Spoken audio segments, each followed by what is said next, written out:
करते हैं आपकी वर्कशीट नंबर 143। तो पहले आप लोग इसे अच्छे से लेबल कर लेंगे। मैथ्स की वर्कशीट है, लिख लेंगे, क्लास लिख लेंगे, डेट लिख लेंगे, अपना नाम, अपने टीचर का नाम आप लोग लिख लेंगे। दिशा दीदी पार्ट 2। पिछली बार भी हमने दिशा दीदी के बारे में पढ़ा था, आज भी हम लोग दिशा दीदी के बारे में पढ़ेंगे। तो देखिए क्या लिखा है। आज बुक शॉप में दिशा दीदी को बहुत सारा काम है, आप उनके काम में उनकी मदद कीजिए ताकि वे जल्दी से फ्री होकर बच्चों को किताब से कहानी पढ़कर सुना सकें। तो चलिए हम लोग जल्दी जल्दी दिशा दीदी की मदद कर देते हैं ताकि वो जल्दी से फ्री हो जाए।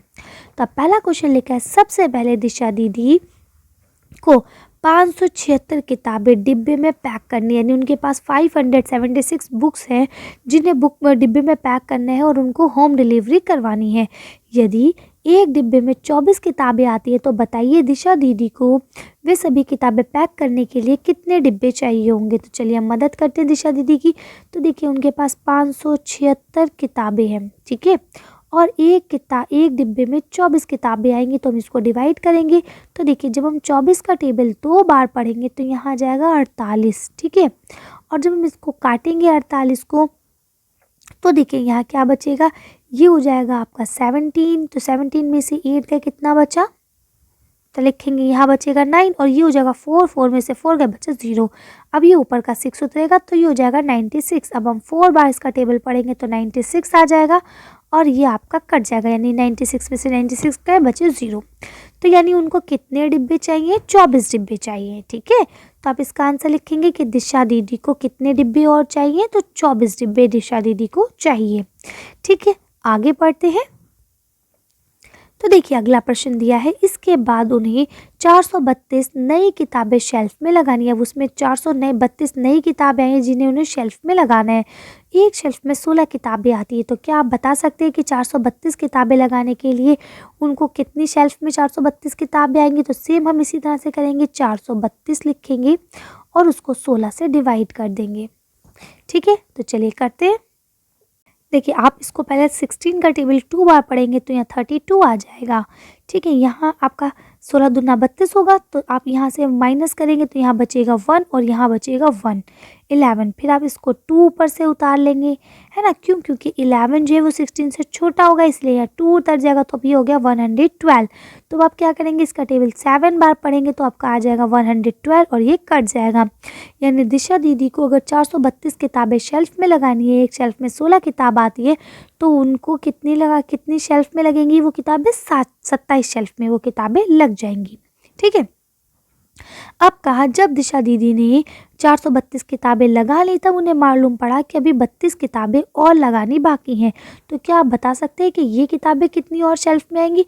तो सिंपल है, आपकी एक शेल्फ में कितनी किताब आ रही है, 16, ठीक है। अब आपकी कितनी किताबें हैं, 32, तो आप यहाँ लिखेंगे तो 2 बार में आ जाएगा 32, कट जाएगा। तो यानी ये किताबें कितने शेल्फ में आएंगी, 2 शेल्फ में। तो आप इसका आंसर क्या लिखेंगे कि ये तो 27 शेल्फ में आएंगी और ये किताबें 2 शेल्फ में आ जाएंगी, क्योंकि 32 है। एक शेल्फ में 16 किताबें आती हैं तो 2 शेल्फ में 32 किताबें आ जाएंगी, ठीक है, लिख लेंगे आसानी से। चलिए आगे चलते हैं।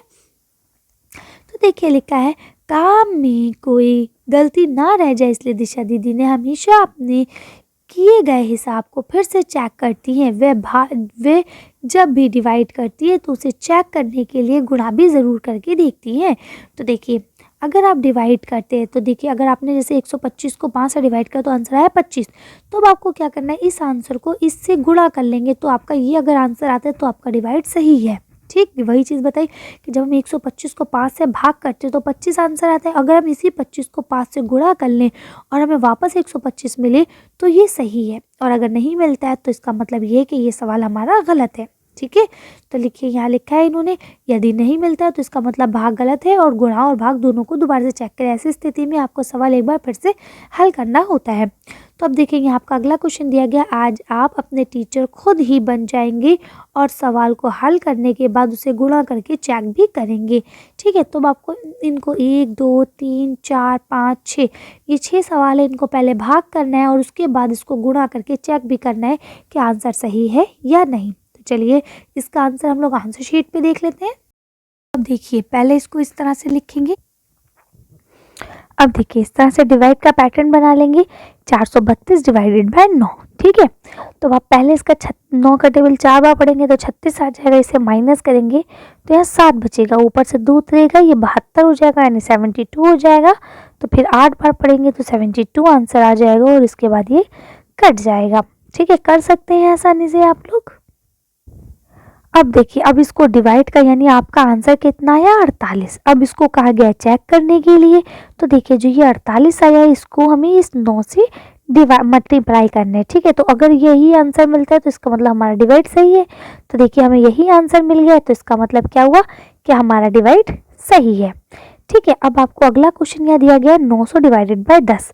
तो अब आपको 900 को 10 से डिवाइड करना है। तो देखिए 10 को बाहर रखा, 900 अंदर रखा, तो हमने 10 का टेबल 9 बार पढ़ा, हमारा आ गया 90। अब यहाँ बचा 0, तो 0 यहाँ ले लेते हैं और यहाँ पे भी लगा देते हैं। ठीक है, तो इस तरह से हो जाएगा। अब हमें क्या करना है, इस 90 को इस 10 से मल्टीप्लाई करना है। तो देखिए हमारा आंसर 900 आ गया, तो इसका मतलब ये डिवाइड भी हमारा सही है। इसी तरह से आगे चलते हैं। तो देखिए यहाँ लिखा है 3480 डिवाइडेड बाय 12। तो देखिए 3480 अंदर लिखा, 12 को बाहर लिखा। अभी हमने इसे काटना शुरू करा, तो देखिए 12 दूनी 24, यहाँ कितना बचा 10। ठीक है, ऊपर से ये 8 उतारा, अब ये 108 हो गया।